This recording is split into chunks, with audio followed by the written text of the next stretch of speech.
Hello friend. Bihar दरोगा का homework series start करने वाला हूँ आज से। तो चलिए, बिहार दरोगा पहले ये क्या बोले थे हम सुनो। भारत का भूगोल देखेंगे पहले। चलिए,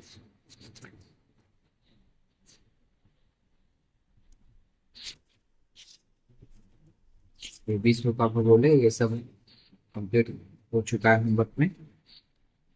ये भी मैं करा दूंगा आपको, बट लास्ट में कराऊंगा। पहले भारत का भूगोल, या आगे भारत का भूगोल,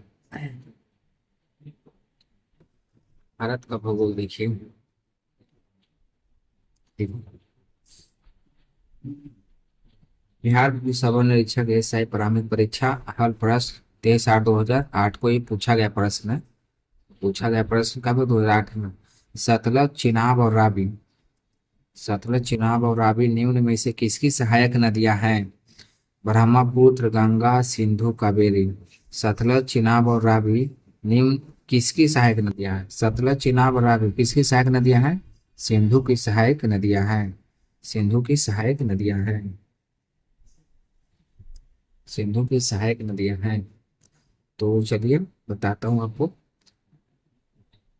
सतलज, चिनाब, रावी किसकी सहायक नदियां हैं? सिंधु की। और देखिए, इसी से रिलेटेड ये बुक का इस यही खूबसूरती है। इतने सारे इसी से रिलेटेड इतने सारे क्वेश्चन हैं, इतने सारे क्वेश्चन जो भी, यदि कोई पूछना भी चाहे ना तो इससे बाहर नहीं पूछ सकता। तो चलिए मैं देखता हूँ। सतलज, चिनाब और रावी सिंधु नदी के सहायक नदी है। सतलज, चिनाब और रावी सिंधु की सहायक नदी है। सतलज, चिनाब और रावी क्या है? सतलज, चिनाब और रावी क्या है? सिंधु की सहायक नदियां हैं। सचीरा, सचीरा, सचीरा। सतलज, चिनाब और रावी, सतलज, चिनाब और रावी सिंधु की सहायक नदी कौन कौन है? सतलज, चिनाब और रावी। सिंधु की कौन कौन सहायक नदी है? सतलज, चिनाब और रावी। ठीक है। सिंधु नदी का उद्गम स्थल तिब्बत में मानसरोवर झील के पास पोखर सानोखाब हिमनद में है। सिंधु नदी का उद्गम स्थल कहाँ? तिब्बत में मानसरोवर झील के पास है। ठीक है, इतना ही याद रखिए इसको। सिंधु नदी का उद्गम स्थल तिब्बत में मानसरोवर झील के पास है। सिंधु नदी का उद्गम स्थल तिब्बत में मानसरोवर झील के सिंधु नदी का उद्गम स्थल तिब्बत में मानसरोवर झील के पास। सिंधु नदी का उद्गम स्थल तिब्बत में मानसरोवर झील के पास है। सिंधु नदी की कुल लंबाई 2880 किलोमीटर है। सिंधु की सिंधु सिंधु की कुल लंबाई 2880 किलोमीटर है। सिंधु की कुल लंबाई सिंधु की कुल लंबाई कितना है? 2880 किलोमीटर। 2880 किलोमीटर है। सिंधु की कुल लंबाई कितनी है? 2880। सिंधु की 2880, ब्रह्मपुत्रा का 2900। ठीक है, ये लगभग लगभग समझिए तो सेम है। लगभग सिंधु नदी की कुल लंबाई 2880 है, ब्रह्मपुत्रा का 2900। भारत से होकर बहने वाली दूसरी सबसे लंबी नदी क्या है? सिंधु नदी है। ठीक है। भारत से होकर बहने वाली दूसरी सबसे लंबी नदी कौन है? सिंधु नदी है। सबसे लंबी ब्रह्मपुत्रा है। सबसे लंबी भारत की सबसे भारत से होकर बहने वाली दूसरी सबसे लंबी नदी सिंधु नदी, और सबसे लंबी ब्रह्मपुत्रा 2900 किलोमीटर। सबसे फर्स्ट में क्या है? ब्रह्मपुत्रा है। दूसरे में क्या है? सिंधु है। दूसरे में सिंधु है। लेकिन सिंधु भारत में लगभग 1134 किलोमीटर बहती हुई पाकिस्तान में प्रवेश करती है और अरब सागर में जाकर गिरती है। सिंधु क्या है? सिंधु कहाँ गिरती है? अरब सागर में गिरती है। कहाँ गिरती है? अरब सागर में गिरती है।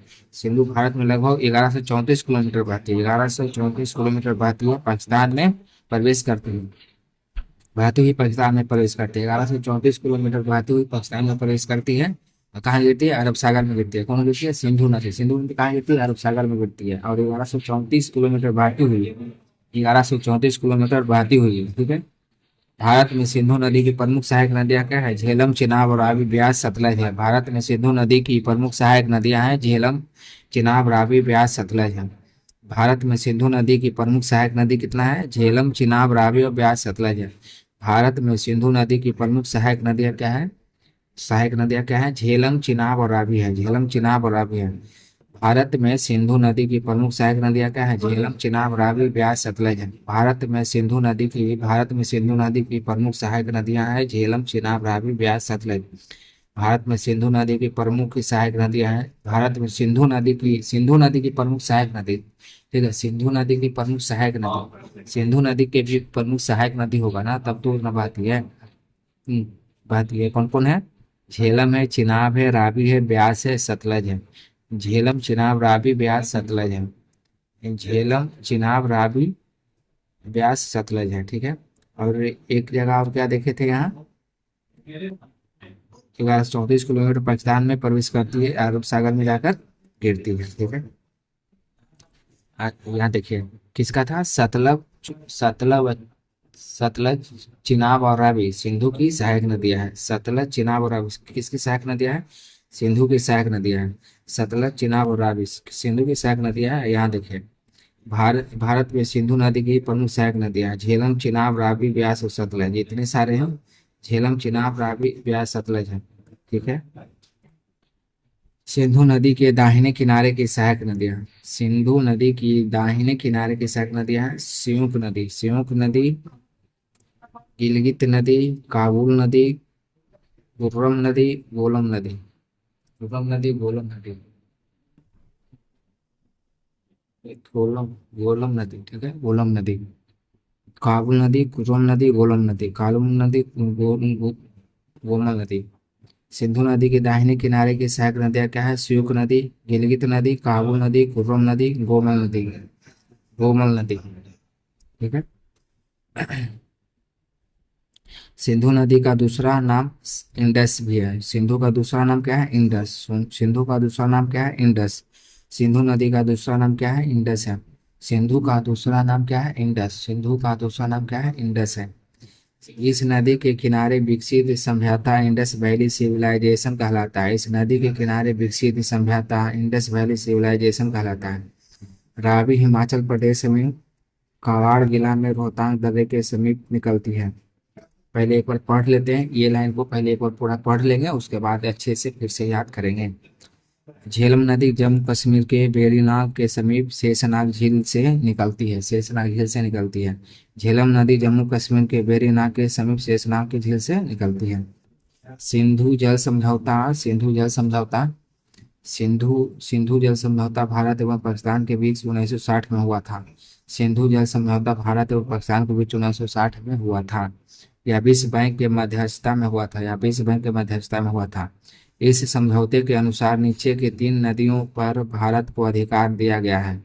इस समझौते के अनुसार नीचे के 3 नदियों पर भारत को अधिकार दिया गया है। सब्र, सतलज, ब्यास और रवि। SBR, सतलज, ब्यास और रावी। ऊपर के 3 नदियां पर पाकिस्तान को अधिकार दिया गया है। CJI, चेनाब, झेलम और इंडस। चेनाब, झेलम और इंडस। इंडस किसको बोलते हैं? सिंधु नदी को बोलते हैं। इंडस किसे बोलते हैं? सिंधु नदी को बोलते हैं। भारत एवं इंडस किसको बोलते हैं? सिंधु नदी को बोलते हैं। फिर भारत भारत एवं पाकिस्तान के बीच प्रमुख विवाद। भारत एवं पाकिस्तान के बीच प्रमुख विवाद कौन कौन विवाद है? जम्मू कश्मीर विवाद, सरक्रिक विवाद, सिंधु जल समझौता विवाद। भारत और पाकिस्तान के बीच सीमा रेखा के रेड क्लिफ रेखा कहा जाता है। भारत और पाकिस्तान के बीच सीमा रेखा को रेड क्लिफ रेखा कहा जाता है। भारत एवं पाकिस्तान के बीच का सीमा रेखा को क्या कहा जाता है? रेड क्लिफ रेखा कहा जाता है। भारत और पाकिस्तान के बीच मारपीट पड़ाव होते रहता है, तो वो रेखा क्या है? रेड क्लिफ रेखा कहा जाता है। भारत और पाकिस्तान के बीच सीमा रेखा को क्या कहते हैं? रेड क्लिफ रेखा। सिंधु जल समझौता विवाद, सरक्रिक विवाद, जम्मू कश्मीर विवाद, सरक्रिक विवाद और ये सिंधु जल समझौता विवाद। सिंधु जल समझौता विवाद और 1127 किलोमीटर तैरते हुए पाकिस्तान जाती है। 1134 किलोमीटर बहती हुई पाकिस्तान में प्रवेश करती है, अरब सागर में जाकर गिरती है। 1134 किलोमीटर बहती हुई पाकिस्तान जाती है। सिंधु नदी भारत से 1134 किलोमीटर बहती हुई पाकिस्तान जाती है और अरब सागर में जाकर गिर जाती है। भारत एवं पाकिस्तान के बीच प्रमुख विवाद, जम्मू कश्मीर विवाद, सरक्रिक विवाद और जल संधि विवाद। सिंधु जल समझौता विवाद, सरक्रिक विवाद। हम जल्दी शुरू से देखते हैं इसको एक बार फिर से, जब तक याद ना हो जाए जब तक नहीं छोड़ेंगे। सतलज, चिनाब और रावी किन्हीं में से किसकी सहायक नदियां हैं? ये सिंधु नदी की सहायक नदियां हैं सतलज, चिनाब और रावी। सतलज, चिनाब और रावी। और बहुत सारे हैं, देखिए यहाँ देखे थे ना, सब कौन कौन देखे थे? झेलम, चिनाब, भारत सिंधु नदी की प्रमुख सहायक नदियां हैं। झेलम, झेलम भी है, चिनाब, रावी, ब्यास, सतलज। चिनाब और ब्यास, सतलज क्या है? सिंधु नदी की प्रमुख सहायक नदियां हैं। झेलम है, चिनाब है, रावी है, ब्यास है, सतलज है। क्या है? प्रमुख सहायक नदियां हैं। तो सिंधु नदी के दाहिने किनारे की सहायक नदियां हैं, ये अशोक नदी, गिलगित नदी, काबुल नदी, कुर्रम नदी, गोमल नदी। सिंधु नदी के दाहिने किनारे की सहायक नदियां, दाहिने किनारे की प्रमुख सहायक नदियां हैं, झेलम, चिनाब, रावी और ब्यास और सतलज। ब्यास और सतलज क्या है? प्रमुख सहायक नदियां हैं। सिंधु की दाहिने किनारे मैंने दाहिने और नदियां, श्योक नदी, गिलगित नदी, काबुल नदी, कुर्रम नदी, गोमल नदी। गिलगित नदी, काबुल नदी, कुर्रम नदी, गोमल नदी। देखियो, सिंधु नदी का उद्गम स्थल तिब्बत के मानसरोवर झील के पास। मानसरोवर झील के पास सिंधु नदी का उद्गम स्थल कहाँ है? तिब्बत में मानसरोवर झील के पास। सिंपल में याद हो जाएगा भाई। सिंधु नदी का उद्गम स्थल कहाँ है? तिब्बत में मानसरोवर झील के पास। सिंधु नदी की कुल लंबाई 2880 किलोमीटर है। भारत से होकर बहने वाली दूसरी सबसे लंबी नदी सिंधु है। सबसे लंबी ब्रह्मपुत्र तो 2900 किलोमीटर है। लेकिन सिंधु लेकिन लेकिन सिंधु भारत में लगभग 1134 किलोमीटर बहती हुई पाकिस्तान जाती है। कितना जाती है? 1134 किलोमीटर बहती हुई पाकिस्तान में प्रवेश करती है और अरब सागर में जाकर गिरती है। भारत में सिंधु नदी की प्रमुख सहायक नदियां झेलम, चिनाब, रावी, ब्यास, सतलज है। झेलम, चिनाब, रावी, ब्यास, सतलज है। सिंधु नदी के दाहिने किनारे, सिंधु नदी के दाहिने किनारे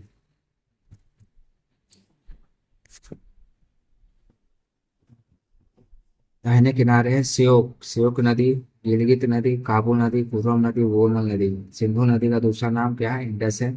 इस नदी के किनारे विकसित सभ्यता इंडस वैली सिविलाइजेशन कहलाता है। विकसित सभ्यता क्या कहलाता है? Indus Valley civilisation. Indus Valley civilisation बहुत बहुत इंपॉर्टेंट क्वेश्चन है भाई। इस नदी के किनारे विकसित सभ्यता क्या? इंडस वैली सिविलाइजेशन कहलाता है। रावी हिमाचल प्रदेश में कांगड़ा जिला में रोहतांग दर्रे के समीप से निकलती है। रावी रावी कहाँ से निकलती है? रावी रावी नदी है जो कहाँ से निकलती है? हिमाचल प्रदेश से निकलती है। कहाँ से? हिमाचल प्रदेश से निकलती है। कहाँ? कांगड़ा जिला में रोहतांग दर्रे के समीप से। कांगड़ा जिला, रोहतांग, हिमाचल प्रदेश में। कांगड़ा कांगड़ा जिला में रोहतांग दर्रे के समीप से निकलती है। रोहतांग कौन से दर्रे के समीप से निकलती है? रोहतांग दर्रे के समीप से निकलती है। कौन सा नदी? रावी नदी। रावी नदी रोहतांग दर्रे के समीप से निकलती है। झेलम नदी जम्मू कश्मीर के वेरीनाग के समीप शेषनाग झील से निकलती है। झेलम नदी कहाँ से निकलती है? शेषनाग झील से निकलती है। ठीक है। झेलम नदी कहाँ से निकलती है? शेषनाग झील से निकलती है। रावी नदी कहाँ निकलती है? रोहतांग दर्रे से। रावी नदी कहाँ से निकलती है? रोहतांग दर्रे से। और झेलम नदी जम्मू कश्मीर के शेषनाग झील से निकलती है। जम्मू कश्मीर कहाँ से निकलती है? शेषनाग झील से निकलती है। रावी हिमाचल प्रदेश से निकलती है। और ये कौन दर्रे से? रोहतांग दर्रे से रावी रोहतांग दर्रे के समीप से निकलती है। रावी नदी कहाँ से निकलती है? हिमाचल प्रदेश रोहतांग दर्रे से निकलती है। रोहतांग दर्रे से निकलती है रावी नदी। झेलम नदी जम्मू कश्मीर के भेरी नाग के समीप शेषनाग झील से निकलती है। झेलम नदी जम्मू कश्मीर के भेरी नाग के समीप शेषनाग झील से निकलती है। सिंधु जल समझौता भारत एवं पाकिस्तान के बीच 1960 में हुआ था। सिंधु जल समझौता भारत एवं पाकिस्तान के बीच 1960 में हुआ था। सिंधु जल समझौता भारत एवं पाकिस्तान के बीच 1960 में हुआ था। सिंधु जल समझौता भारत एवं पाकिस्तान के बीच 1960 में हुआ था। सिंधु जल समझौता भारत एवं पाकिस्तान के बीच 1960 में हुआ था। सिंधु जल समझौता भारत एवं पाकिस्तान के बीच 1960 में हुआ था। यह विश्व बैंक के मध्यस्थता में हुआ था। यह विश्व बैंक के मध्यस्थता में हुआ था। यह विश्व बैंक के मध्यस्थता में हुआ था। सिंधु जल समझौता भारत एवं पाकिस्तान के बीच 1960 में हुआ था। सिंधु जल समझौता भारत एवं पाकिस्तान के बीच 1960 में हुआ था। 1960 में हुआ था। सिंधु जल समझौता भारत एवं पाकिस्तान के बीच 1960 में हुआ था। यह विश्व बैंक के मध्यस्थता में हुआ था। सिंधु जल समझौता भारत एवं पाकिस्तान के बीच 1960 में हुआ था। यह विश्व बैंक के मध्यस्थता में हुआ था। सिंधु जल समझौता भारत एवं पाकिस्तान के बीच का हुआ था 1960 में हुआ था। 1960 में सिंधु जल समझौता भारत एवं पाकिस्तान के बीच का हुआ था 1960 में हुआ था। सिंधु जल समझौता भारत और पाकिस्तान के बीच का हुआ था 1960 में हुआ था। 1960 में हुआ था। इस समझौते के अनुसार नीचे के 3 नदियों पर भारत को अधिकार दिया गया। मानिए इस, इस समझौते के अनुसार सिंधु जल समझौता भारत और पाकिस्तान के बीच 1960 में हुआ। यह विश्व बैंक के मध्यस्थता में हुआ था। ठीक है। और यह विश्व बैंक के मध्यस्थता में हुआ था कि कौन सा बैंक के मध्यस्थता में हुआ था? विश्व बैंक के मध्यस्थता में हुआ था भारत सिंधु जल समझौता। किन के बीच हुआ था? भारत और पाकिस्तान के बीच में हुआ था। कब हुआ था? 1960 में हुआ था। विश्व बैंक के मध्यस्थता में हुआ था। क्या हुआ था? सिंधु जल समझौता हुआ था। सिंधु जल समझौता हुआ था ना भाई। सिंधु जल समझौता कहाँ हुआ था? भारत और पाकिस्तान के बीच। कब हुआ था? 1960 में हुआ था। यह विश्व बैंक के मध्यस्थता में हुआ था। और इस समझौते के अनुसार 3 नदियों को भारत को अधिकार मिला। इस समझौते के अनुसार 3 नदियों पर भारत का अधिकार मिला। सब्र मतलब सतलज, ब्यास और रवि। सतलज, ब्यास और रवि सब्र। और 3 नदियों को पाकिस्तान का अधिकार दिया गया। चेनाब, झेलम और सिंधु। चेनाब, झेलम और सिंधु। चेनाब, झेलम और सिंधु। ठीक है। चेनाब, झेलम और सिंधु। चेनाब, झेलम और सिंधु। चेनाब, झेलम और सिंधु। चेनाब, झेलम और सिंधु। तो यह समझौता के अनुसार 3 नदियों को भारत का अधिकार दिया गया। कौन? सतलज, ब्यास और रवि। ऊपर के नीचे नदियों को पाकिस्तान का अधिकार दिया गया। क्या? चेनाब, झेलम और सिंधु। भारत एवं पाकिस्तान के बीच प्रमुख विवाद। भारत एवं पाकिस्तान के बीच प्रमुख विवाद है जम्मू कश्मीर विवाद। जम्मू कश्मीर विवाद, सरक्रिक विवाद, सिंधु जल समझौता विवाद। सिंधु जल समझौता विवाद भारत और पाकिस्तान के बीच सीमा रेखा को रेड क्लिफ रेखा कहा जाता है। भारत और पाकिस्तान के बीच सीमा रेखा को रेड क्लिफ रेखा कहा जाता है। भारत और पाकिस्तान के बीच सीमा रेखा को रेड क्लिफ रेखा कहा जाता है। सिंधु जल समझौता, सरक्रिक विवाद, जम्मू कश्मीर विवाद, CGI, चेनाब, चेनाब, झेलम और विंडस। चेनाब, झेलम और विंडस। इस समझौते के अनुसार नीचे के 3 नदियों को भारत का अधिकार दिया गया। कौन से समझौते के अनुसार? सिंधु जल समझौता ये भारत और पाकिस्तान के बीच 1960 में हुआ था। ये विश्व बैंक के मध्यस्थता में हुआ था। सिंधु जल समझौता के अनुसार, सिंधु जल समझौता के अनुसार 3 नदियों को भारत का अधिकार दिया गया। और तो सतलज, ब्यास और रावी। रावी। और CGI, चेनाब, झेलम और सिंधु। इंडस। इंडस क्या? सिंधु। सिंधु जल समझौता विवाद भारत और पाकिस्तान के बीच सीमा रेखा को रेड क्लिफ रेखा कहा जाता है। भारत और पाकिस्तान के बीच सीमा रेखा को क्या कहा जाता है? रेड क्लिफ रेखा कहा जाता है। चलते हैं दूसरा में। श्वेत क्रांति का संबंध किस क्षेत्र से है? श्वेत क्रांति का संबंध किस क्षेत्र से? श्वेत क्रांति का संबंध किस क्षेत्र से है? दूध से है, अंडा से है, कि मछली से है, कि रेशम से है? तो श्वेत क्रांति का संबंध है दूध से है। श्वेत क्रांति का संबंध किससे है? दूध से है। दूध से। तो दूध से रिलेटेड, श्वेत क्रांति से रिलेटेड इतने सारे आंसर हैं, क्वेश्चन हैं। ठीक है। तो चलिए देखते हैं। श्वेत क्रांति का संबंध किस क्षेत्र से है? दूध से है। श्वेत क्रांति का संबंध दूध क्षेत्र से है। श्वेत क्रांति का संबंध दूध क्षेत्र से है। और दूध के उत्पादन में तीव्र वृद्धि ही श्वेत क्रांति कहलाता है। दूध के उत्पादन में तीव्र वृद्धि, दूध के उत्पादन में तीव्र वृद्धि ही श्वेत क्रांति कहलाता है। दूध के उत्पादन में तीव्र वृद्धि ही श्वेत क्रांति कहलाता है। क्रांति को ऑपरेशन फ्लड भी कहा जाता है। दूध उत्पादन में तीव्र वृद्धि ही श्वेत क्रांति कहलाता है। तीव्र वृद्धि, तेजी से मतलब वृद्धि हो रहा है तो दूध दूध उत्पादन में तेजी से वृद्धि हो रहा है तो उसे क्या कहते हैं? श्वेत क्रांति कहते हैं। श्वेत क्रांति कहते हैं। क्रांति को ऑपरेशन फ्लड भी कहा जाता है। ऑपरेशन फ्लड भी कहते हैं उसी को। या तो कहते हैं श्वेत क्रांति है, श्वेत क्रांति को ऑपरेशन फ्लड भी कहा जाता है। यह विश्व का सबसे बड़ा समन्वित डेयरी विकास कार्यक्रम है।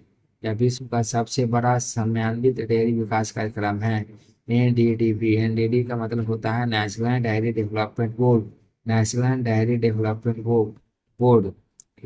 बहुत सारे एग्जाम में इसका फुल फॉर्म पूछे जाते हैं, नेशनल डेयरी डेवलपमेंट बोर्ड। तो एनडीडीबी का क्या होता है, national dairy development board, national dairy development board, national dairy development board, national dairy development board, national dairy development board, national dairy development board द्वारा operation flood की शुरुआत 1970 में हुआ था। नेशनल डेयरी डेवलपमेंट बोर्ड के अनुसार ऑपरेशन फ्लड का शुरुआत 1970 में हुआ था, 1970 में हुआ था। एनडीडीबी ऑपरेशन फ्लड का शुरुआत कहाँ हुआ था, 1970 में हुआ था। इसकी स्थापना 1965 में किया गया था, इसकी स्थापना 1965 में किया गया था और शुरुआत 1970 में हुआ। स्थापना 1965 में किया गया था, ठीक है, लेकिन शुरुआत इसका कब हुआ, 1970 में हुआ। National dairy development board. श्वेत क्रांति के जनक वर्गीज कुरियन है, श्वेत क्रांति के जनक वर्गीज कुरियन है, श्वेत क्रांति के जनक वर्गीज कुरियन। एकदम इम्पोर्टेंट क्वेश्चन है भाई, पूछा जा सकता है कहीं भी, किसी भी एग्जाम में पूछा जा सकता है। तो श्वेत क्रांति का जनक किसे है, वर्गीज कुरियन, कुरियन कुरियन वर्गीज कुरियन, वर्गीज कुरियन। श्वेत क्रांति का जनक किसे कहा जाता है, वर्गीज कुरियन को कहा जाता है, वर्गीज कुरियन के। श्वेत क्रांति का जनक, श्वेत क्रांति, वर्गीज कुरियन, वर्गीज कुरियन, कुरियन, कुरियन मतलब दूध कुरियर करता है ना, तो कुरियन याद रखिएगा, हो जाएगा। श्वेत क्रांति, श्वेत क्रांति किसी संबंध है, दूध से, तो दूध का जनक वर्गीज कुरियन, कुरियन मतलब कुरियर, दूध लेने होने से लेने जाते हैं तो कुरियन होता है, तो वर्गीज कुरियन। विश्व में हरित क्रांति के जनक डॉक्टर नॉर्मन बोरलो को कहा जाता है, विश्व में हरित क्रांति का जनक, विश्व में हरित क्रांति का जनक, हरित क्रांति, श्वेत क्रांति, श्वेत क्रांति का जनक किसे कहा जाता है, वर्गीज कुरियन को। हरित क्रांति का जनक किसे कहा जाता है, डॉक्टर नॉर्मन बोरलो को कहा जाता है, डॉक्टर नॉर्मन बोरलो को कहा जाता है हरित क्रांति का जनक। भारत में हरित क्रांति के जनक डॉक्टर एस स्वामीनाथन को कहा जाता है, डॉक्टर। भारत में, विश्व में हरित क्रांति का जनक किसे कहा जाता है, डॉक्टर नॉर्मन बोरलो को, डॉक्टर नॉर्मन बोरलो को। अब भारत में हरित क्रांति, ये विश्व में है, ये भारत में, ठीक है, ये श्वेत क्रांति, ये तीनों कंफ्यूजन नहीं होइएगा, तो अच्छे से देखिएगा, देखिए इसको। भारत में हरित क्रांति का जनक डॉक्टर एस स्वामीनाथन को कहा जाता है, डॉक्टर एस स्वामीनाथन को।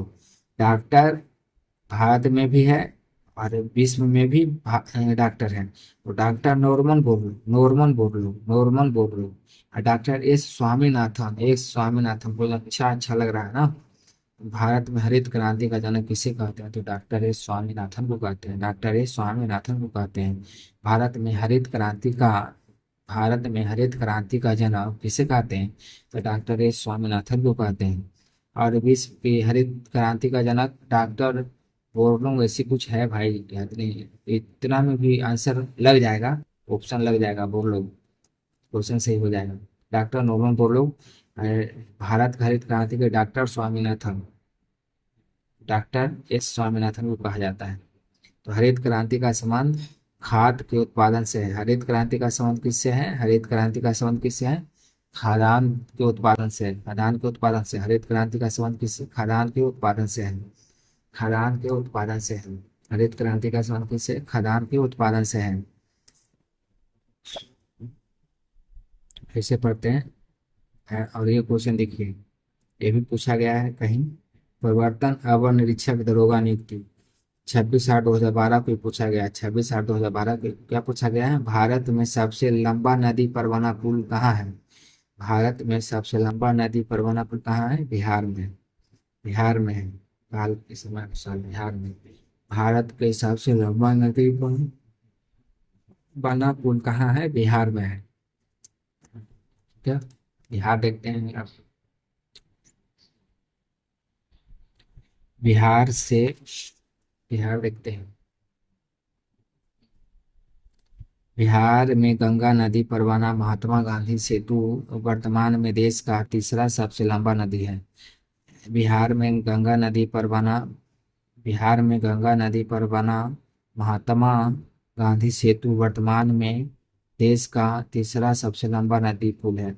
बिहार में गंगा नदी पर बना महात्मा महात्मा गांधी सेतु, बिहार में गंगा नदी पर बना महात्मा गांधी सेतु वर्तमान में देश का तीसरा सबसे लंबा नदी है। वर्तमान में देश का देश का तीसरा सबसे लंबा नदी है, देश का तीसरा सबसे लंबा नदी है महात्मा गांधी सेतु। महात्मा गांधी सेतु इसी को बोलते हैं, जो गंगा नदी पर पुल बना हुआ है उसको क्या बोलते हैं, महात्मा गांधी सेतु। ये देश का तीसरा सबसे लंबा नदी पुल है।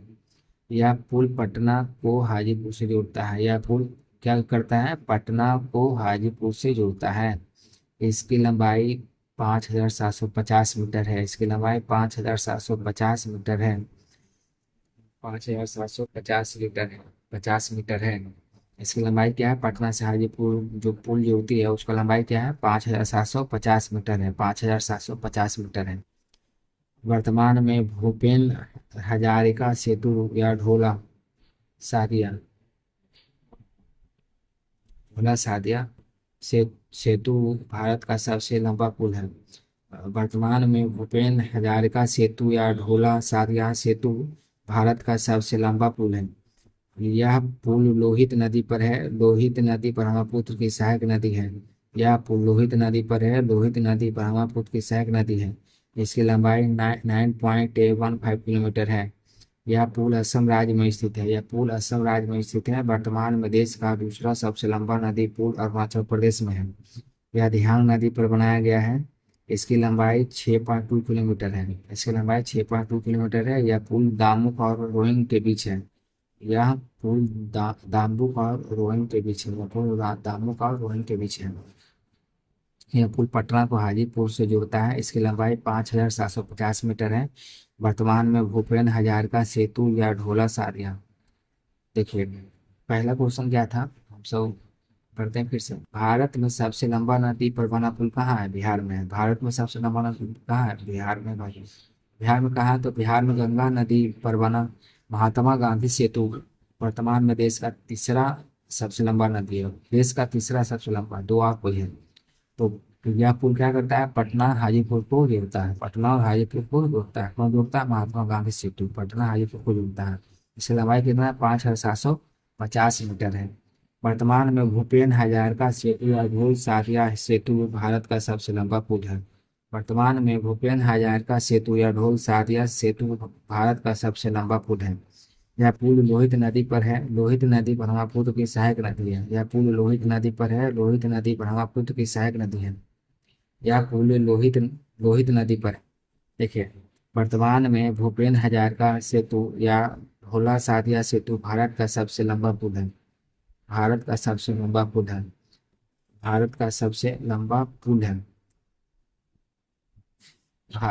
वर्तमान में भूपेन हजारिका सेतु वर्तमान में भूपेन हजारिका सेतु या ढोला सादिया सेतु ढोला सादिया दोनों एक ही होता है। भूपेन हजारिका सेतु और ढोला सादिया सेतु भारत का सबसे लंबा पुल है। भारत का सबसे लंबा पुल कौन है, ढोला सादिया सेतु। ढोला सादिया सेतु या भूपेन हजारिका सेतु क्या है, भारत का सबसे लंबा पुल है।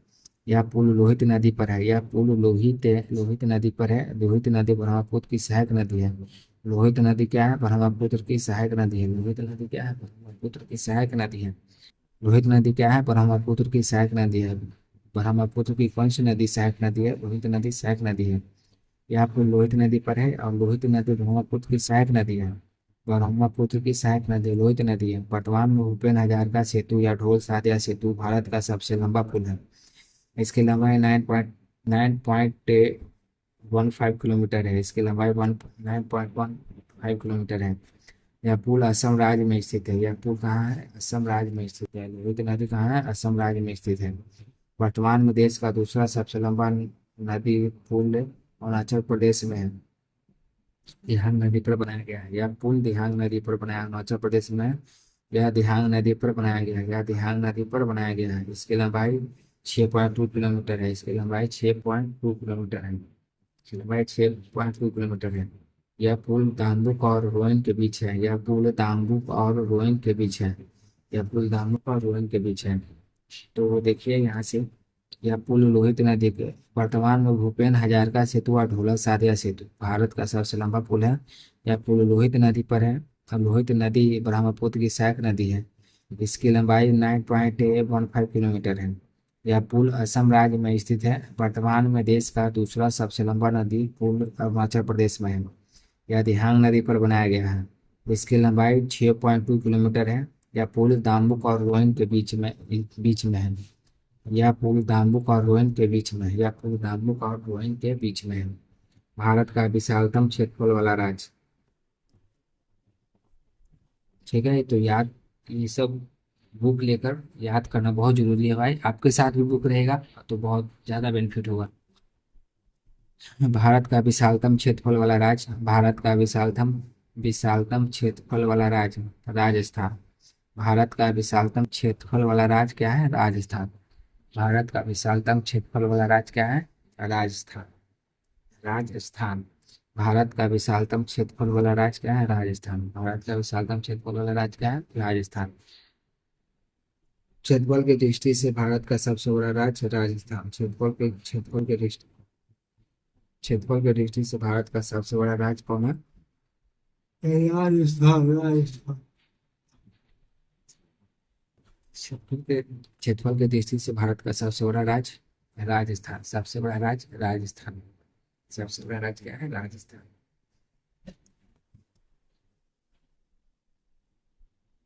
चलते हैं दूसरे पेज में अब।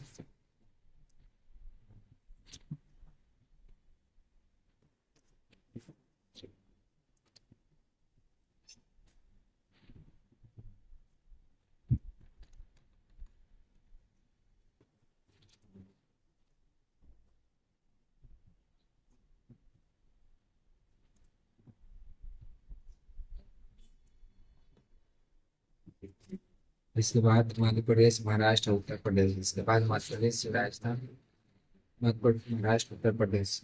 क्षेत्रफल की दृष्टि से सबसे बड़ा राज्य क्या है? क्षेत्रफल की दृष्टि से सबसे बड़ा राज्य राजस्थान है। क्षेत्रफल की दृष्टि से सबसे बड़ा राज्य राजस्थान है। उसके बाद मध्य प्रदेश, महाराष्ट्र, उत्तर प्रदेश है। मध्य प्रदेश, महाराष्ट्र, उत्तर प्रदेश है।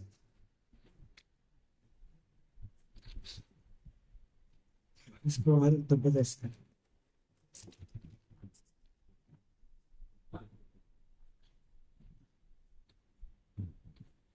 हम देखते हैं क्षेत्रफल की दृष्टि से।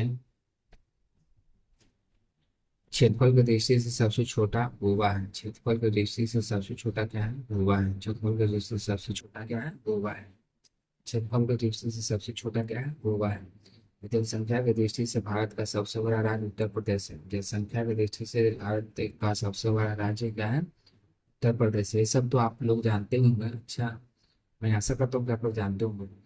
जनसंख्या की दृष्टि से सबसे छोटा राज्य सिक्किम है। जनसंख्या की दृष्टि से सबसे छोटा राज्य सिक्किम है।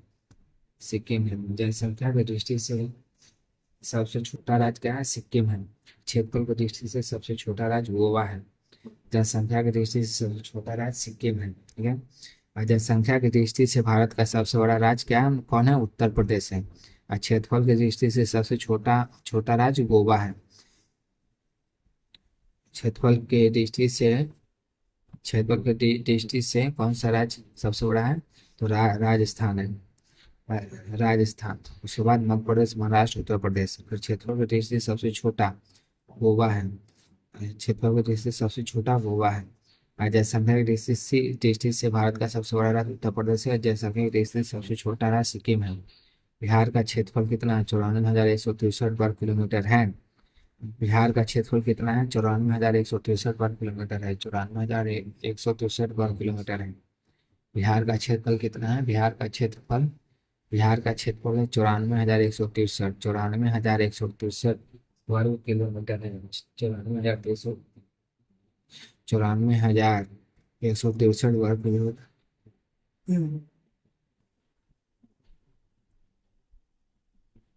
बिहार का क्षेत्रफल 94,163 वर्ग किलोमीटर है, जो देश का राज्यों में 12वां, जबकि राज्यों में केंद्र शासित प्रदेश में 13वां सबसे बड़ा राज्य है। बिहार का क्षेत्रफल कितना है? 94,163 वर्ग किलोमीटर। 94,163 वर्ग किलोमीटर। भारत का क्षेत्रफल कितना है? तो 32,87,263। 32,87,263 वर्ग किलोमीटर है भारत का क्षेत्रफल है। बिहार का क्षेत्रफल कितना है? 94,163 वर्ग किलोमीटर। भारत का क्षेत्रफल कितना है? 32,87,263 वर्ग किलोमीटर। और बिहार का क्षेत्रफल कितना है? 94,163 वर्ग किलोमीटर। जो देश का राज्यों में 12वां जबकि राज्यों में केंद्र शासित प्रदेश में 13वां सबसे बड़ा राज्य है। 12वां जबकि राज्यों में केंद्र शासित प्रदेश में 13वां सबसे बड़ा राज्य है। 13वां सबसे बड़ा राज्य है। बिहार का क्षेत्रफल की दृष्टि से सबसे बड़ा जिला पश्चिमी चंपारण है। बिहार का क्षेत्रफल की दृष्टि से सबसे बड़ा जिला पश्चिमी चंपारण है। बिहार का क्षेत्रफल की दृष्टि से सबसे बड़ा जिला है पश्चिमी चंपारण जिला है। और जबकि सबसे छोटा जिला शिवहर है। सबसे छोटा जिला क्षेत्रफल की दृष्टि से कौन है? शिवहर है। बिहार के क्षेत्रफल की दृष्टि से सबसे बड़ा जिला पश्चिमी चंपारण है, जबकि सबसे छोटा जिला शिवहर है। सबसे छोटा जिला कौन सा है? शिवहर है। सबसे छोटा जिला कौन सा है? शिवहर है। बिहार के क्षेत्रफल की दृष्टि से सबसे बड़ा जिला पश्चिमी चंपारण, जबकि सबसे छोटा जिला शिवहर है। बिहार का क्षेत्रफल की दृष्टि से बिहार के क्षेत्रफल की दृष्टि से सबसे बड़ा जिला बिहार के क्षेत्रफल की दृष्टि से सबसे बड़ा जिला पश्चिमी चंपारण है और सबसे छोटा जिला शिवहर है। बिहार की जनसंख्या की दृष्टि से सबसे बड़ा जिला पटना है। बिहार की जनसंख्या की दृष्टि से सबसे बड़ा जिला कौन सा है? पटना है। जबकि सबसे छोटा जिला शेखपुरा है। सबसे छोटा जिला क्या है? सबसे छोटा जिला कौन सा है? शेखपुरा है।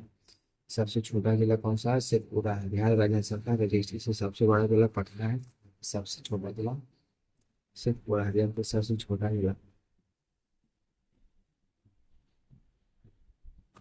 सबसे छोटा जिला शेखपुरा है। बिहार की जनसंख्या की दृष्टि से सबसे बड़ा जिला पटना है, जबकि सबसे छोटा जिला शेखपुरा है। सबसे छोटा जिला कौन सा है? शेखपुरा है। बिहार की जनसंख्या की दृष्टि से सबसे बड़ा जिला पटना है। बिहार की जनसंख्या की दृष्टि से सबसे बड़ा जिला पटना है, जबकि सबसे छोटा जिला शेखपुरा है। बिहार की जनसंख्या की दृष्टि से सबसे बड़ा जिला पटना है, जबकि सबसे छोटा जिला शेखपुरा है। सबसे छोटा जिला शेखपुरा है। बिहार की जनसंख्या की दृष्टि से सबसे बड़ा जिला पटना है, जबकि सबसे छोटा जिला शेखपुरा है। बिहार की जनसंख्या की दृष्टि से सबसे बड़ा जिला पटना है, जबकि सबसे छोटा शेखपुरा है। तो 5वां क्वेश्चन देखते हैं अब।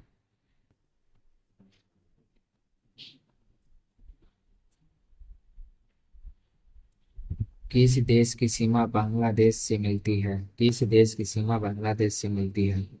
म्यांमार, पाकिस्तान, श्रीलंका, नेपाल। किस देश की सीमा बांग्लादेश से मिलती है? किस देश की सीमा बांग्लादेश से मिलती है? समझ गए क्वेश्चन? तो कौन किस देश से सीमा बांग्लादेश से मिलती है? तो म्यांमार। म्यांमार की सीमा किस देश की सीमा बांग्लादेश से मिलती है? म्यांमार की सीमा बांग्लादेश से मिलती है। म्यांमार की सीमा बांग्लादेश से मिलती है। म्यांमार की सीमा बांग्लादेश से मिलती है। म्यांमार दक्षिणी पूर्व एशिया का देश है। म्यांमार कहाँ का देश है? दक्षिणी पूर्व एशिया का देश है। दक्षिण पूर्व एशिया का देश है। दक्षिण पूर्व एशिया कहने का मतलब हो गया ऊपर, north, south, east, west. The north और साउथ। म्यांमार दक्षिण पूर्व एशिया का देश है। साउथ। इसके उत्तर में चीन, पश्चिम में भारत, बांग्लादेश एवं दक्षिण में बंगाल, खाड़ी, पूर्व में थाईलैंड स्थित है। इसके उ- म्यांमार दक्षिण पूर्व एशिया में स्थित है। इसके उत्तर में चीन, पश्चिम में भारत, बांग्लादेश, दक्षिण दक्षिण पश्चिम बंगाल और बंगाल पूर्व थाईलैंड स्थित है। म्यांमार के राजधानी ये हाईलाइटर निकालते हैं।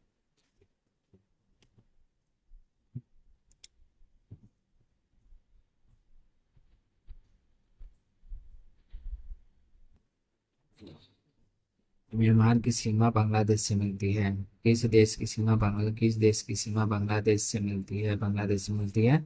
तो म्यांमार की सीमा बांग्लादेश से मिलती है।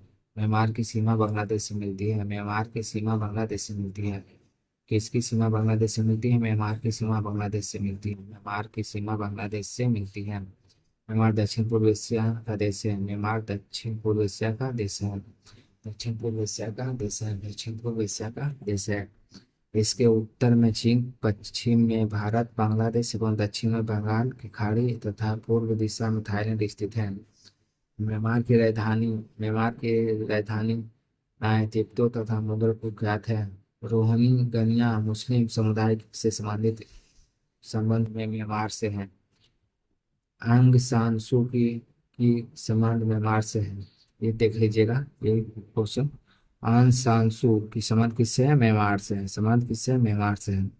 और ये सब नहीं याद करने का चीज है। म्यांमार की राजधानी नायदित्यो मुद्रा कुख्यात है। रोहिंग्या मुस्लिम समुदाय का संबंध से म्यांमार है। आग सांसू की एक मानवाधिकार कार्यकर्ता और नोबेल शांति पुरस्कार विजेता है। आंग सांसू क्या है? मानवाधिकार कार्यकर्ता है और नोबेल शांति पुरस्कार विजेता है। लोकतंत्र और मानवाधिकार के लिए अपने अहिंसक संघर्ष के लिए उन्होंने 1991 में नोबेल शांति पुरस्कार जीता था। 1991 में नोबेल शांति पुरस्कार जीता था। 1991 में नोबेल शांति पुरस्कार जीता था। लोकतंत्र मानवाधिकार के लिए अपने अहिंसक संघर्ष के लिए नोबेल शांति पुरस्कार जीता था।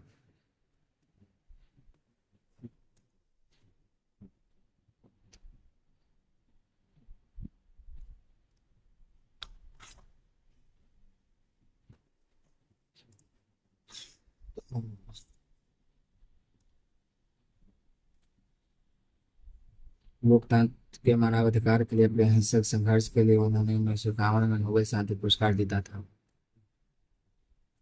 2021 में सैन्य बलों में तख्तापलट में सत्ता पर कब्जा कर लिया और आग सान सू की को, को गिरफ्तार कर लिया।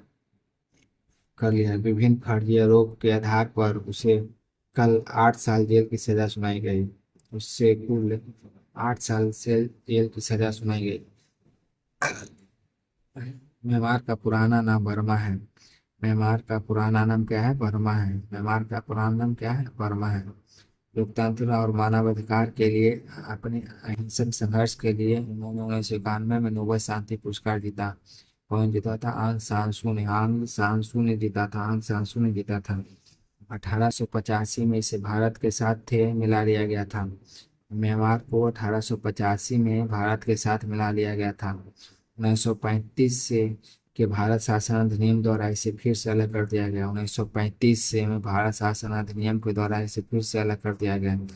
1885 में भारत के साथ मिला मिला लिया गया था। 1885 में म्यांमार को पुराना नाम बर्मा है और इसे 1885 में इसे साथ में मिला लिया गया था। फिर 1935 में भारत शासन अधिनियम के द्वारा इसे फिर से अलग कर दिया गया। छठा क्वेश्चन देखते हैं। भारत के किस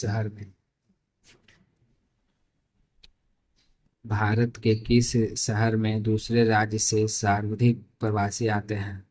भारत के किस शहर भारत के किस शहर में दूसरे राज्य से सर्वाधिक प्रवासी आते हैं? भारत के किस शहर में दूसरे राज्य से सर्वाधिक प्रवासी आते हैं? भारत के किस शहर में दूसरे राज्य से सर्वाधिक प्रवासी आते हैं? भारत के किस शहर में भारत के किस शहर में दूसरे राज्य से सर्वाधिक प्रवासी आते हैं? दिल्ली। भारत के किस शहर से दूसरे राज्य से सर्वाधिक प्रवासी आते हैं? कहाँ से? दिल्ली। दिल्ली। दिल्ली। और वर्ष 2011 की जनगणना के अनुसार भारत में आंतरिक प्रवासियों की कुल संख्या 45.36 करोड़ है, जो देश की जनसंख्या का लगभग 37% है। वर्ष 2011 की जनगणना के अनुसार आंतरिक प्रवासियों की कुल संख्या 45.36 करोड़ है, जो देश की जनसंख्या का लगभग 37% है। देश में सबसे ज्यादा ज्यादा प्रवास महाराष्ट्र, दिल्ली, गुजरात, हरियाणा राज्यों में हुआ है। देश में सबसे ज्यादा प्रवास महाराष्ट्र, दिल्ली और गुजरात और हरियाणा राज्यों में हुआ है। देश में सबसे ज्यादा प्रवास दिल्ली दिल्ली, महाराष्ट्र, गुजरात, हरियाणा।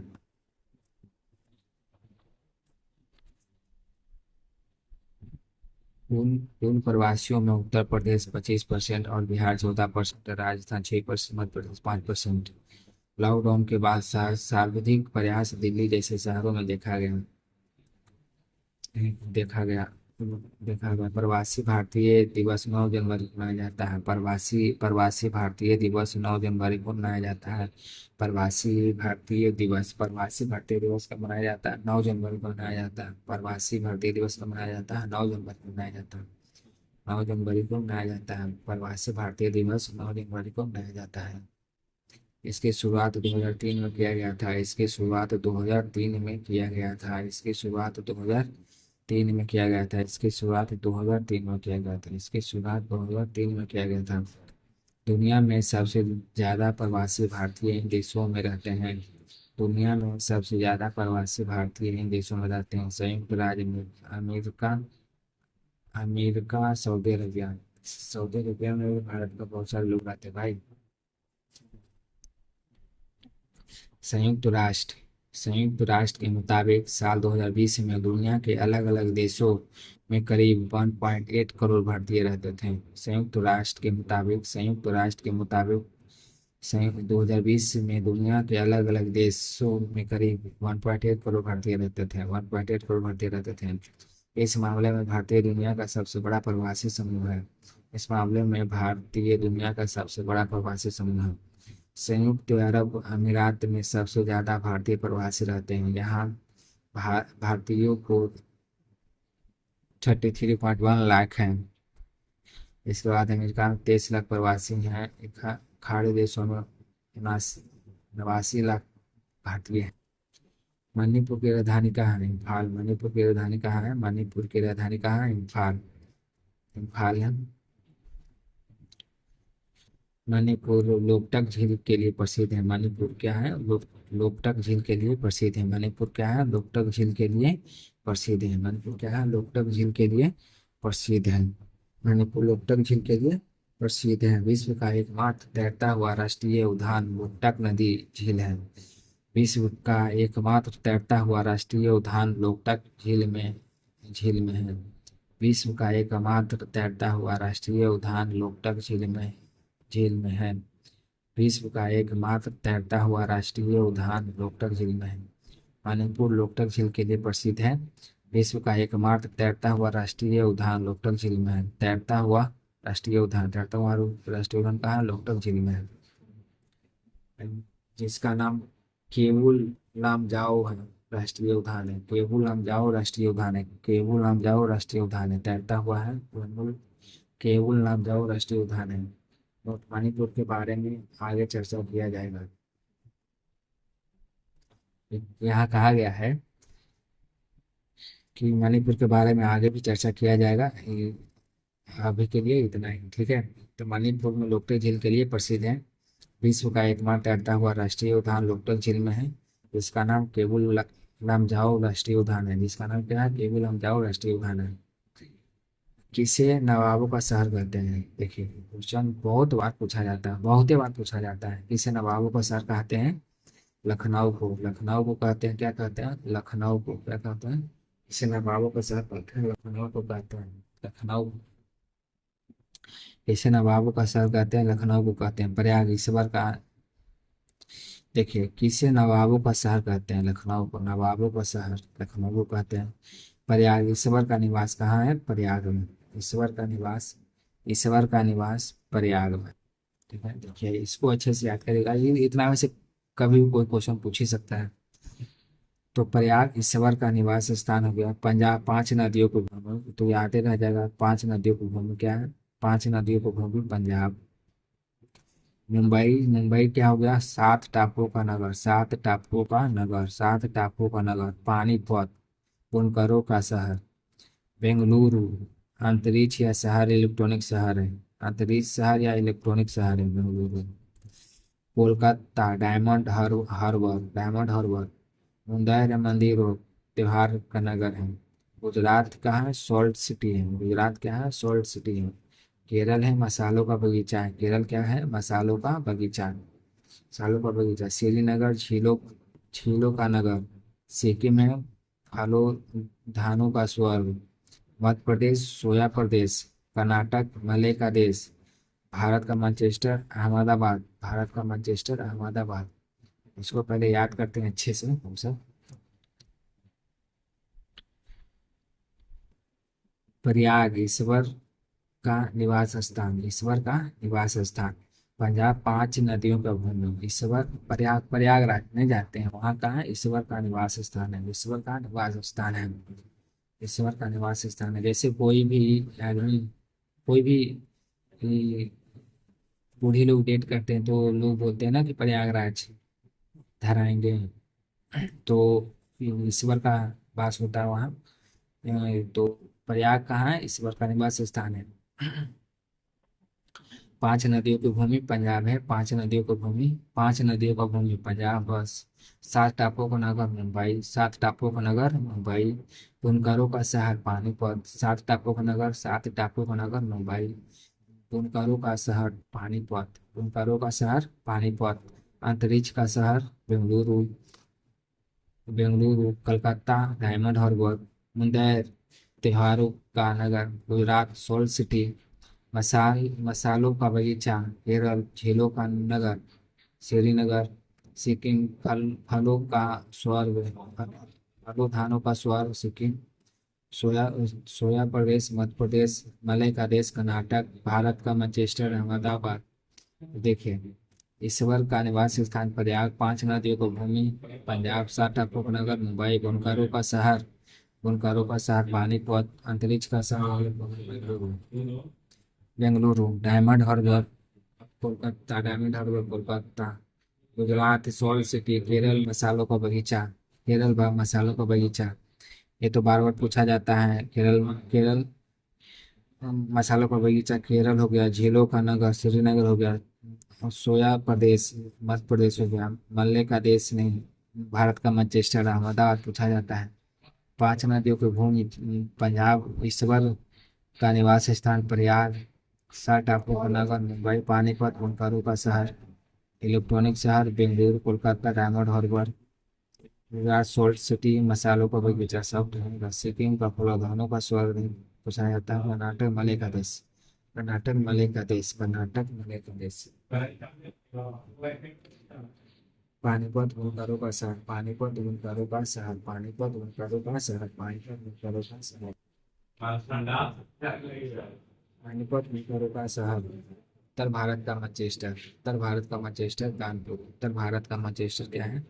कानपुर। उत्तर भारत का मैनचेस्टर कानपुर। कोयम्बटूर, कोयम्बटूर दक्षिण भारत का मैनचेस्टर, कोयम्बटूर दक्षिण भारत का मैनचेस्टर, दक्षिण भारत का मैनचेस्टर। कोयम्बटूर, कोयम्बटूर दक्षिण भारत का मैनचेस्टर, कोयम्बटूर दक्षिण भारत का मैनचेस्टर। डिब्रूगढ़ भारत का चाय का शहर, डिब्रूगढ़, डिब्रूगढ़ क्या हो गया? भारत का चाय का शहर, भारत का चाय का शहर। हैदराबाद मोतियों का शहर, हैदराबाद मोतियों का शहर। जयपुर गुलाबी शहर। जमशेदपुर इस्पात नगरी, भारत का पिट्सबर्ग और श्रीनगरी, श्रीनगरी। जमशेदपुर इस्पात इस्पात नगरी, भारत पिट्सबर्ग और श्रीनगरी। गुलाबी शहर जयपुर, गुलाबी शहर जयपुर। जमशेदपुर इस्पात नगरी। हैदराबाद मोतियों का शहर, हैदराबाद मोतियों का शहर, हैदराबाद मोतियों का शहर। डिब्रूगढ़, डिब्रूगढ़ भारत का चाय का शहर, भारत चाय का शहर। दक्षिण भारत का मैनचेस्टर कोयम्बटूर, दक्षिण भारत का मैनचेस्टर कोयम्बटूर। उत्तर भारत का मैनचेस्टर कानपुर, उत्तर भारत का मैनचेस्टर कानपुर, उत्तर भारत का मैनचेस्टर कानपुर।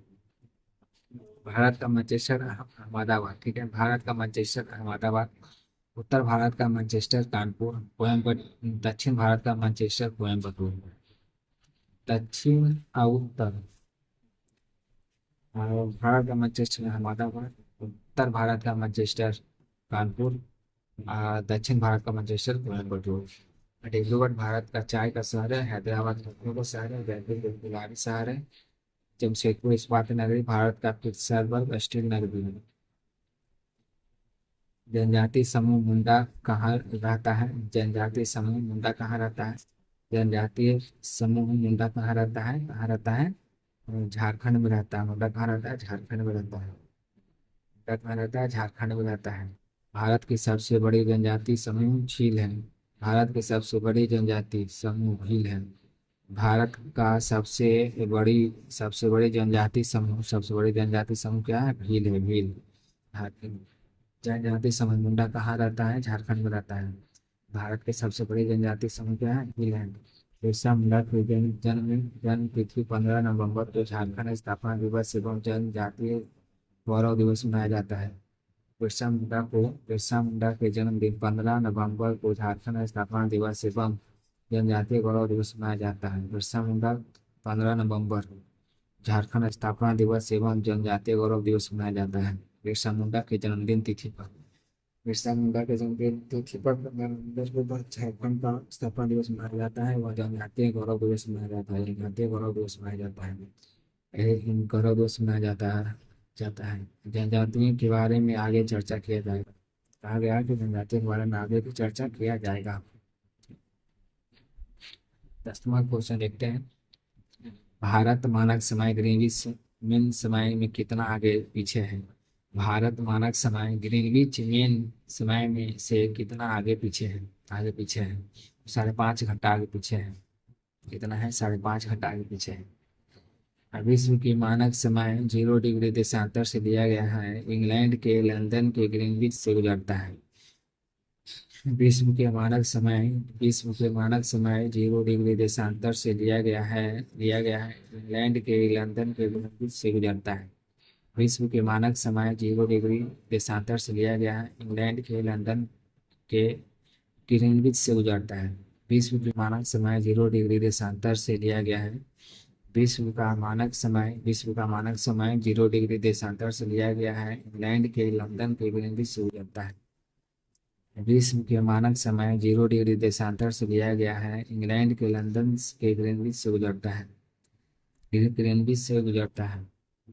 विश्व के मानक समय 0 डिग्री देशांतर से लिया गया है। विश्व का मानक समय 0 डिग्री देशांतर से लिया गया है। इंग्लैंड के लंदन के ग्रीनविच से गुजरता है। इंग्लैंड के लंदन के ग्रीनविच से गुजरता है। भारत का मानक समय रेखा 82.5 डिग्री पूर्वी देशांतर से लिया गया है। भारत का मानक समय रेखा 82.5 डिग्री पूर्वी देशांतर से लिया गया है। भारत का मानक समय रेखा 82.5 डिग्री पूर्वी देशांतर से लिया गया है। भारत का मानक समय रेखा, ये बार बार क्वेश्चन पूछा जाता है भाई, कभी न कभी आपको क्वेश्चन पूछ ही देगा, किसी भी एग्जाम में पूछे लेकिन पूछ देगा इसको, या अभी याद कर लीजिए। भारत का मानक समय रेखा क्या है? 82.5 डिग्री पूर्वी देशांतर से लिया जाता है। भारत का मानक समय रेखा 82.5 डिग्री पूर्वी देशांतर से लिया गया है। जो उत्तर प्रदेश के इलाहाबाद के मिर्जापुर में नैनी से गुजरता है। ग्रीनविच और भारत के समय के बीच 5.5 घंटा का अंतर है। ग्रीनविच और भारत के समय के बीच 5.5 घंटा का अंतर है। भारत पूर्वी देशांतर में है, इसलिए भारत का समय ग्रीनविच से आगे है। ग्रीनविच से आगे है। ग्रीनविच से आगे है। ग्रीनविच से आगे है। ग्रीनविच से आगे है। ग्रीनविच से आगे। भारत का मानक समय रेखा 82.5 डिग्री पूर्वी देशांतर से लिया गया है।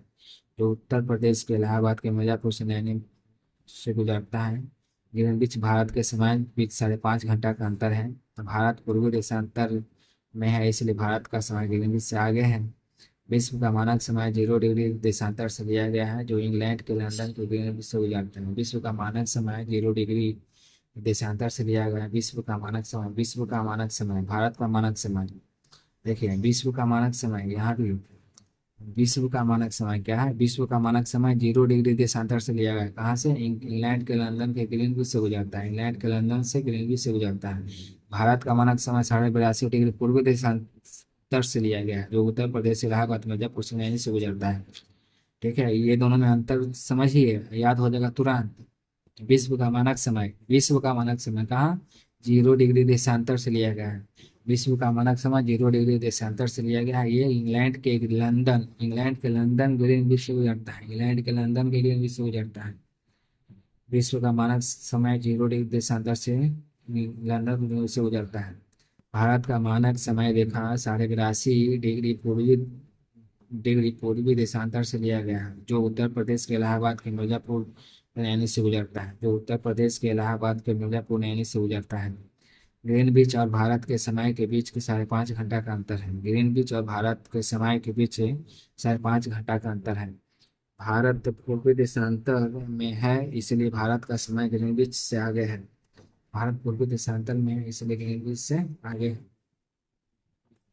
आगे है। तो भारतीय मानक समय ग्रीनविच समय इंग्लिश समय से कितना आगे है? 5.5 घंटा आगे है। कितना है? 5.5 घंटा आगे है। 5.5 घंटा आगे है। तो हम सब यहाँ तक क्या क्या देखें, फिर से देखते हैं और इसको याद करते रहेंगे 1 to 10 तक साथ में। चलिए एक तरह से रिवाइज करते हैं। सतलज चिनाब रावी निम्न में से किसकी सहायक नदियां हैं? सिंधु की सहायक नदियां हैं भाई। सिंधु नदी का उद्गम स्थल कहाँ? तिब्बत के मानसरोवर झील के पास से है। सिंधु नदी की कुल लंबाई 2880 है किलोमीटर है। भारत से होकर बहने वाली दूसरी सबसे लंबी नदी सिंधु नदी है। सबसे लंबी ब्रह्मपुत्र 2900 किलोमीटर है। लेकिन सिंधु सिंधु भारत में लगभग 1134 किलोमीटर बहती हुई पाकिस्तान में प्रवेश करती है और अरब सागर में जाकर गिरती है। भारत में सिंधु नदी की प्रमुख सहायक नदियां झेलम, चिनाब, रावी और ब्यास। सतलज है। झेलम, चिनाब, रावी और सतलज है, ब्यास है। सिंधु नदी के दाहिने किनारे हैं श्योक नदी, गिलगित नदी, बाबू नदी, खुर्रम नदी, निगोर नदी। इतने नदी में से इतना कुल मत याद कीजिए, मुश्किल से दो दो या तीन याद रखिए, काम चल जाएगा। तो श्योक नदी, गिलगित नदी, काबू नदी। काबुल काबुल खुर्रम याद रखिए, गोमल। यही गिलगित गिलगित तो याद ही रहेगा। काबुल कोलम, काबुल खुर्रम। हाँ, याद रखिए, हो जाएगा। सिंधु नदी का दूसरा नाम इंडस है, तो याद ही रहना चाहिए भाई। सिंधु नदी का दूसरा नाम क्या है? इंडस है। इस नदी के किनारे विकसित सभ्यता इंडस वैली सिविलाइजेशन कहलाता है। इस नदी के किनारे विकसित सभ्यता, इस नदी के सिंधु नदी है, तो इसके किनारे विकसित सभ्यता क्या कहता है? Indus Valley civilisation. Indus Valley civilisation, Indus Valley civilisation. Indus Valley civilisation जब विकसित होगा तो इसका नाम अच्छा होना चाहिए ना, तो Indus Valley civilisation, Indus Valley civilisation. Ravi Ravi जो हिमाचल प्रदेश के कांगड़ा जिले रोहतांग दर्रे के समीप से निकलती है। रावी कहाँ से निकलती है? हिमाचल प्रदेश से। कौन सा दर्रे से? रोहतांग दर्रे के बीच से निकलती है। कांगड़ा कांगड़ा जिला में है। कांगड़ा जिला में रोहतांग दर्रे है, वहां से निकलती है रावी नदी। रावी नदी झेलम नदी। झेलम नदी जम्मू कश्मीर से झेलम नदी जम्मू कश्मीर से निकलती है। शेषनाग झील से जम्मू कश्मीर के बेरीनाग के समीप शेषनाग झील से निकलती है। शेषनाग झील से निकलती है। कहाँ से निकलती है? शेषनाग झील से निकलती है। कहाँ से निकलती है? शेषनाग झील से निकलती है। सिंधु जल समझौता भारत एवं पाकिस्तान के बीच 1960 हुआ था। सिंधु जल समझौता भारत एवं पाकिस्तान के बीच 1960 में हुआ था। यह विश्व बैंक की मध्यस्थता में हुआ था। यह विश्व बैंक की मध्यस्थता में हुआ था। इस समझौते के अनुसार नीचे के तीन नदियों का भारत को अधिकार दिया गया है। सिंधु जल समझौता भारत एवं पाकिस्तान के बीच 1960 में हुआ था। सिंधु जल समझौता भारत एवं पाकिस्तान के बीच 1960 में हुआ था। यह विश्व बैंक की मध्यस्थता में हुआ था। इस समझौता के अनुसार नीचे के तीन नदियों पर भारत को अधिकार दिया गया है। सतलज, ब्यास और रवि। सतलज, ब्यास और रवि। ऊपर के तीन नदियों पर पाकिस्तान का अधिकार दिया गया है। चेनाब, झेलम और इंडस। चेनाब, झेलम और इंडस। चेनाब, झेलम और इंडस। चेनाब, झेलम और इंडस। देखिए, सिंधु सिंधु जल समझौता भारत एवं पाकिस्तान के बीच 1960 में हुआ था। यह विश्व बैंक का मध्यस्थता में हुआ था। यह यह समझौते के अनुसार नीचे की तीन नदियों को अधिकार दिया गया है। सब सतलज सतलज ब्यास और रावी। सतलज, ब्यास और रावी। सीजीआई। चेनाब, झेलम और इंडस। भारत एवं पाकिस्तान के बीच प्रमुख विवाद। भारत एवं पाकिस्तान के बीच प्रमुख विवाद: जम्मू कश्मीर विवाद, सरहदी विवाद, सिंधु जल समझौता विवाद। भारत एवं पाकिस्तान के बीच प्रमुख विवाद: जम्मू कश्मीर विवाद, सरहदी विवाद, सिंधु जल समझौता विवाद। भारत और पाकिस्तान के बीच सीमा रेखा को रेड क्लिफ रेखा कहा जाता है। भारत और पाकिस्तान के बीच सीमा रेखा को रेड क्लिफ रेखा कहा जाता है। भारत और पाकिस्तान के बीच सीमा रेखा को रेड क्लिफ रेखा कहा जाता है। श्वेत क्रांति का संबंध किससे है? दूध से है। श्वेत क्रांति का संबंध किससे है? दूध से है। श्वेत क्रांति का संबंध दूध क्षेत्र से है। दूध के उत्पादन में दूध के उत्पादन में तीव्र वृद्धि ही श्वेत क्रांति कहलाता है। दूध के उत्पादन में तेजी वृद्धि ही श्वेत क्रांति कहलाता है। और श्वेत क्रांति को ऑपरेशन फ्लड कहा जाता है। यह विश्व का सबसे बड़ा समन्वित डेयरी विकास कार्यक्रम है। नबार्ड एन एन नबार्ड नहीं, एनडीडीबी द्वारा ऑपरेशन फ्लड की शुरुआत 1970 में हुआ था। इसकी शुरुआत 1965 में हो गई थी। शुरुआत 1970 में हुआ और ये स्थापना 1965 में हो गई थी। स्थापना 1965 में हुई थी, इसकी शुरुआत 1970 में हुआ। इसकी स्थापना 1965 में हुआ था। श्वेत क्रांति के जनक वर्गीज कुरियन को कहा जाता है। श्वेत क्रांति का जनक वर्गीज कुरियन को कहा जाता है। विश्व में हरित क्रांति का जनक doctor Norman Borlaug. Doctor Norman Borlaug को कहा जाता है। Doctor Norman Borlaug. Doctor Norman Borlaug विश्व की हरित क्रांति का जनक डॉक्टर नॉर्मन बोरलॉग को कहा जाता है। नॉर्मन बोरलॉग को कहा जाता है। भारत में हरित क्रांति का जनक डॉक्टर एस स्वामीनाथन को कहा जाता है। और भारत का डॉक्टर एस स्वामीनाथन को कहा जाता है। हरित क्रांति का संबंध खदान से उत्पादन से है। श्वेत क्रांति का जनक वर्गीज कुरियन को, और विश्व हरित क्रांति का श्वेत क्रांति का जनक वर्गीज कुरियन को, श्वेत क्रांति का जनक डॉक्टर नोबेल गोल्ड को, और भारत का श्वेत क्रांति का जनक श्वेत डॉक्टर एस स्वामीनाथन को कहा जाता है। हरित क्रांति के संबंध खाद्य और उत्पादन से। भारत में सबसे लंबा नदी पर बना पुल कहाँ है? बिहार में है। बिहार में सबसे लंबा नदी पर बना पुल कहाँ है? बिहार में। बिहार में गंगा नदी पर बना महात्मा गांधी सेतु वर्तमान में देश का तीसरा सबसे लंबा नदी है। बिहार में गंगा नदी पर बना महात्मा गांधी सेतु वर्तमान में देश का तीसरा सबसे लंबा नदी है। बिहार में गंगा नदी पर बना महात्मा गांधी सेतु वर्तमान में देश का तीसरा सबसे लंबा नदी पुल है। बिहार में गंगा नदी पर बना महात्मा गांधी सेतु बिहार में गंगा नदी देखिए, भारत में सबसे लंबा नदी पर बना पुल कहाँ है? बिहार में। तो बिहार में गंगा नदी पर बना महात्मा गांधी सेतु वर्तमान में देश का तीसरा सबसे लंबा नदी पुल है। यह पुल पटना और हाजीपुर को जोड़ती है। इसका 5,750 मीटर है। इसकी लंबाई 5,750 मीटर है। वर्तमान में भूपेन हजारिका सेतु या घोष सारिया सेतु भारत का सबसे लंबा पुल है। और भूपेन हजारिका सेतु और ढाल और भोला सारिया सेतु भारत का सबसे लंबा पुल है। यह पुल लोहित नदी पर है। लोहित नदी ब्रह्मपुत्र की सहायक नदी है। यह पुल लोहित नदी पर है। यह पुल लोहित नदी पर है और लोहित नदी ब्रह्मपुत्र की सहायक नदी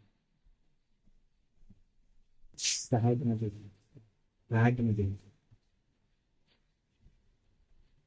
बिहार में गंगा नदी पर बना महात्मा गांधी सेतु वर्तमान में सबसे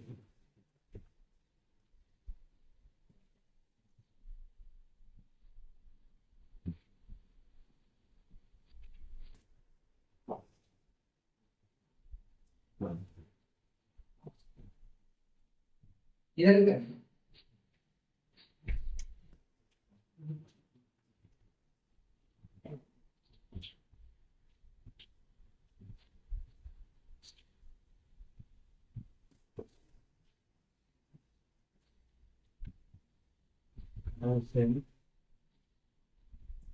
गंगा नदी के किनारे पर गंगा नदी पर बना महात्मा गांधी सेतु वर्तमान में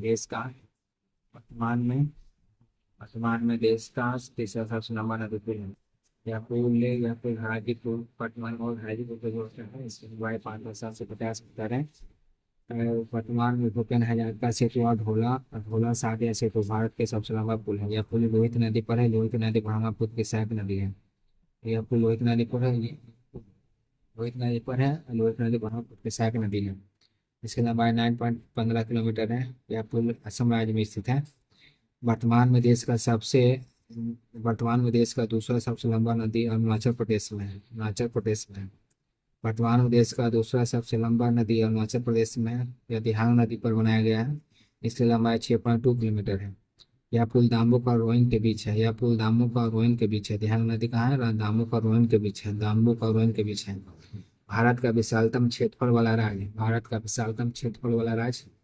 राजस्थान है। भारत का विशालतम क्षेत्रफल वाला राज्य राजस्थान। क्षेत्रफल की दृष्टि से भारत का सबसे बड़ा राज्य राजस्थान।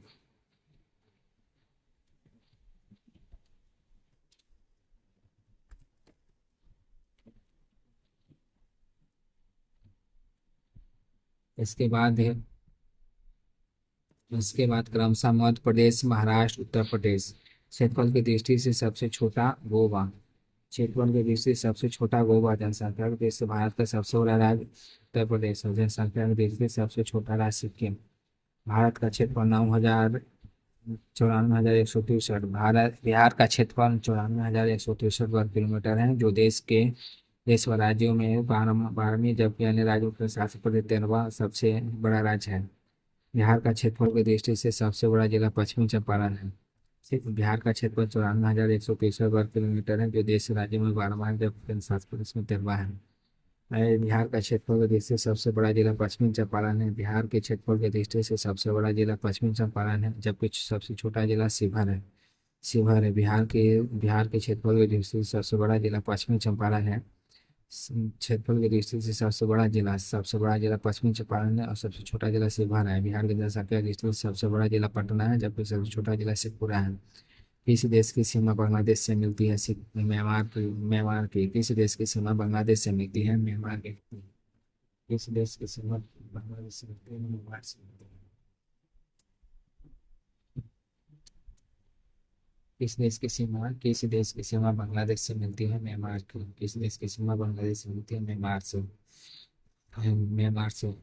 म्यांमार की सीमा बांग्लादेश से मिलती है। म्यांमार दक्षिण पूर्व एशिया में स्थित है। म्यांमार दक्षिण पूर्व एशिया में स्थित है। और इसके उत्तर में चीन, पश्चिम में भारत। पश्चिम में भारत, बांग्लादेश एवं दक्षिण पूर्व में बंगाल की खाड़ी एवं पूर्व दिशा में थाईलैंड। म्यांमार की राजधानी मुद्रा मुद्रा की बात है। मुद्रा क्या बात है? राजधानी नाइंतियो। रोहिंग्या मुस्लिम समुदाय का संबंध म्यांमार से है। आंग सान सू संबंध म्यांमार से है। आंग सान सू मानवाधिकार कार्यकर्ता, नोबेल शांति पुरस्कार विजेता है। लोकतंत्र और मानवाधिकार के अपने अहिंसक संघर्ष के लिए उन्होंने 1991 में नोबेल शांति पुरस्कार जीता था। 1991 में नोबेल शांति पुरस्कार जीता था। लोकतंत्र और मानवाधिकार के लिए अपने अहिंसक संघर्ष के लिए उन्होंने 1991 में नोबेल शांति पुरस्कार जीता था। 2011 में सैन्य बलों के तख्तापलट में सत्ता पर कब्जा कर लिया और 8 सामियों को से गिरफ्तार कर लिया गया। 8 साल जेल में सजा सुनाई गई थी।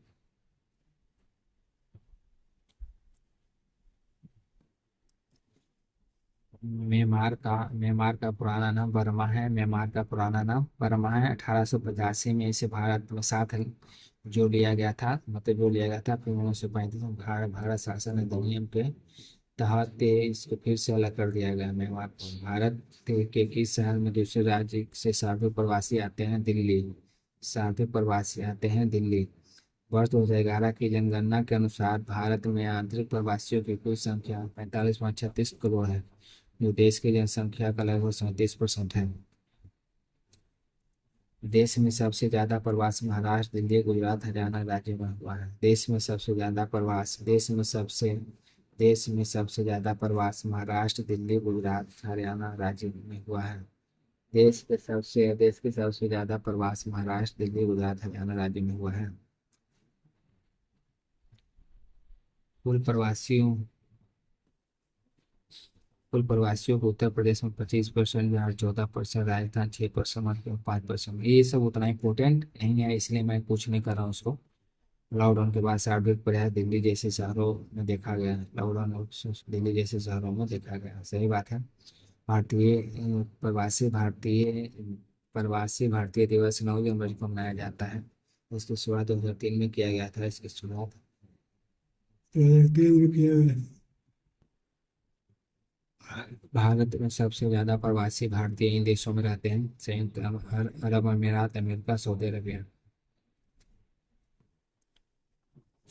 संयुक्त राज्य के मुताबिक साल 2020 में दुनिया के अलग अलग देशों में करीब 1.8 करोड़ भारतीय रहते थे। इस मामले में भारतीय दुनिया का सबसे बड़ा प्रवासी समूह है। संयुक्त अरब अमीरात में लाख प्रवासी रहते थे। यहाँ भारत में 33.1 लाख। इसके बाद अमेरिका में 23 लाख प्रवासी। खाड़ी देशों में 79 लाख रहते हैं। मणिपुर की राजधानी इम्फाल है।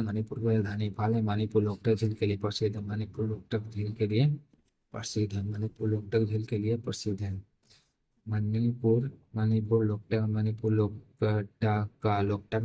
प्रसिद्ध है। विश्व का एकमात्र तैरता हुआ राष्ट्रीय उद्यान लोकटक झील है।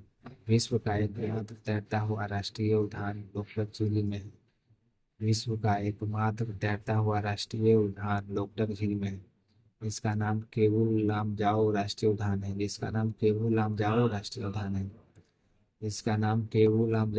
उद्यान है। तैरता हुआ राष्ट्रीय उद्यान है लोकटक झील में। मणिपुर लोकटक झील के लिए प्रसिद्ध है। मणिपुर के बारे में आगे चर्चा किया जाएगा, ठीक है। और नवाबों का शहर कहते हैं? लखनऊ को नवाबों का शहर कहते हैं। प्रयाग विश्व का निवास स्थान। पंजाब 5 नदियों की भूमि। मुंबई 7 टापुओं का नगर। पानीपत बुनकरों का शहर। बेंगलुरु अंतरिक्ष शहर, इलेक्ट्रॉनिक शहर, कोलकाता डायमंड हार्बर, मुंबई मुंबई त्योहारों का नगर, गुजरात सॉल्ट सिटी, केरल मसालों का बगीचा, श्रीनगर झीलों का नगर, श्रीनगर झीलों का नगर, सिक्किम फलों धानों का स्वर्ग, मध्य प्रदेश सोया प्रदेश, कर्नाटक मलय का देश, भारत का मैनचेस्टर अहमदाबाद, भारत का मैनचेस्टर अहमदाबाद, भारत का मैनचेस्टर अहमदाबाद, उत्तर भारत का मैनचेस्टर कानपुर, दक्षिण भारत का मैनचेस्टर कोयम्बटूर, मध्य प्रदेश सोया प्रदेश, केरल मसालों का बगीचा, कोलकाता हार्बर डायमंड हार्बर, पानीपत बुनकरों का शहर, मुंबई सात टापुओं का नगर, पंजाब पांच नदियों की भूमि, कोलकाता डायमंड हार्बर, बेंगलुरु अंतरिक्ष शहर और इलेक्ट्रॉनिक शहर, पानीपत बुनकरों का शहर, श्रीनगर झीलों का नगर, केरल मसालों का बगीचा, मध्य प्रदेश सोया प्रदेश, कर्नाटक मलय का देश, भारत का मैनचेस्टर अहमदाबाद, भारत का मैनचेस्टर अहमदाबाद, उत्तर भारत का मैनचेस्टर कानपुर, उत्तर भारत का मैनचेस्टर कानपुर, उत्तर भारत का मैनचेस्टर कानपुर, कोयम्बटूर दक्षिण भारत का मैनचेस्टर, डिब्रूगढ़ भारत का चाय का शहर, हैदराबाद मोतियों का शहर, जयपुर गुलाबी शहर, जमशेदपुर इस्पात मगरू, भारत का अमृतसर स्टेट, भारत का अमृतसर स्टेट, भारत का अमृतसर स्टेट, जमशेदपुर इस्पात नगरी, भारत का अमृतसर स्टेट। जनजातीय समूह मुंडा कहाँ रहता है? झारखंड में रहता है। जनजातीय समूह मुंडा कहाँ रहता है? झारखंड में रहता है। भारत की सबसे बड़ी जनजातीय समूह भील है। भारत की सबसे बड़ी जनजातीय समूह भील है। भील है सबसे बड़ा जनजाति भील है। जनजातीय समूह मुंडा कहा जाता है। जनजातीय समूह मुंडा कहाँ रहता है? झारखंड में रहता है। भारत की सबसे बड़ी जनजातीय समूह भील है। बिरसा मुंडा को जन्म तिथि 15 नवंबर को झारखंड स्थापना दिवस एवं जनजातीय गौरव दिवस मनाया जाता है। जनजातीय गौरव दिवस मनाया जाता है। जनजातीय के बारे में आगे चर्चा किया जाएगा। भारतीय मानक समय में ग्रीनिच में कितना आगे है? 5.5 घंटा आगे है। विश्व मानक 5.5 घंटा है। विश्व मानक समय 0 डिग्री देशांतर से लिया गया है। विश्व मानक समय समझ गए हैं? कहाँ से लिया गया है? 0 डिग्री देशांतर से लिया गया। इंग्लैंड लंदन इंग्लैंड के लंदन से विश्व उजाड़ता है। इंग्लैंड के लंदन से विश्व उजाड़ता है। भारत का मानक समय रेखा 82.5 डिग्री पूर्वी देशांतर से लिया गया है। जो उत्तर प्रदेश के इलाहाबाद उत्तरायणी से गुजरता है। ग्रीन बीच के और भारत के समय के बीच 5.5 घंटा का अंतर है। भारत पूर्वी देशांतर में है, इसलिए भारत का समय ग्रीनविच से आगे है। भारत पूर्वी देशांतर में है, इसलिए भारत का समय ग्रीनविच से आगे है। भारत पूर्वी देशांतर में है, इसलिए भारत का समय ग्रीनविच से आगे है। ठीक है, तो ये 10 क्वेश्चन बहुत अच्छे से देखे हम लोग और उम्मीद करते हैं आप अच्छे से वीडियो देखें और बार बार देखें, आपको जरूर याद होगा।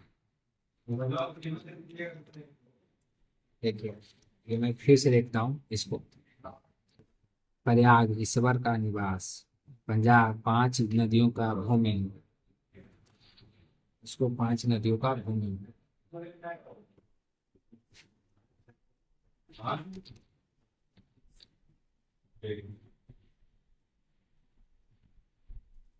इसे इसे नवाबों का शहर कहते हैं, लखनऊ को। प्रयाग ईश्वर का निवास स्थान, पंजाब 5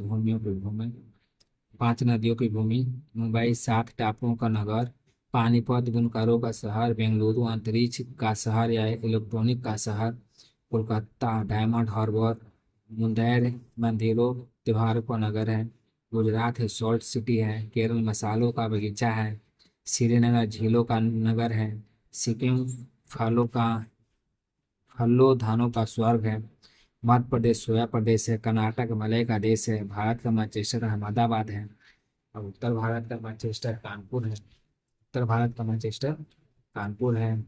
दक्षिण भारत का मैनचेस्टर कोयम्बटूर है। भारत का चाय का शहर डिब्रूगढ़ है।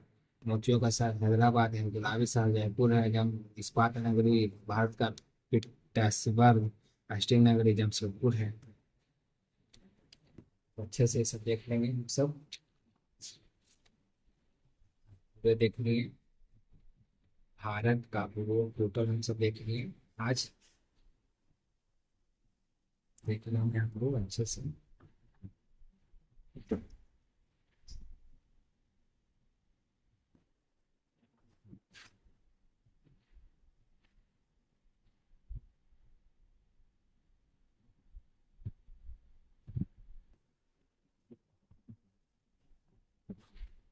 चलिए,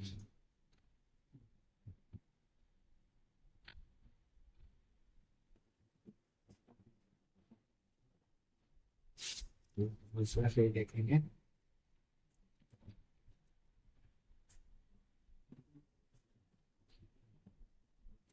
ये दूसरा पेज हुआ, आप लोग अच्छे से देखेंगे।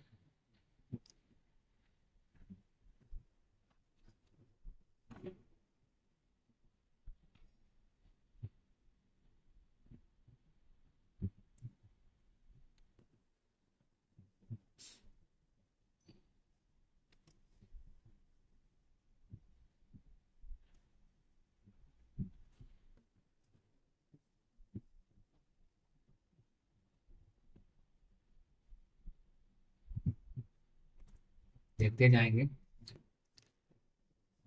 यहाँ से देखेंगे हम सब। यहाँ तक स्टार्ट किए हैं, ये हो गया, ये हो गया आपका दूसरा पेज हो गया। जो यहाँ 10 तक ही देखे हैं, तो यहाँ 10 तक ही देखेंगे आप लोग भी, ज़्यादा बेनिफिट रहेगा। फिर आगे हम बताएंगे आपको, सर जैसे जैसे होमवर्क देंगे उसी से मैं आपको कराऊंगा। और मुझे तो बहुत बेनिफिट होगा भाई, और आपको भी बहुत सारे बेनिफिट होगा। मैं यूट्यूब चैनल पे बहुत सारे और लाने वाला हूँ, बहुत अच्छे से कंटेंट लाऊंगा कि आपको इजी वे में कैसे याद हो। चलिए, थैंक यू, थैंक यू भाई।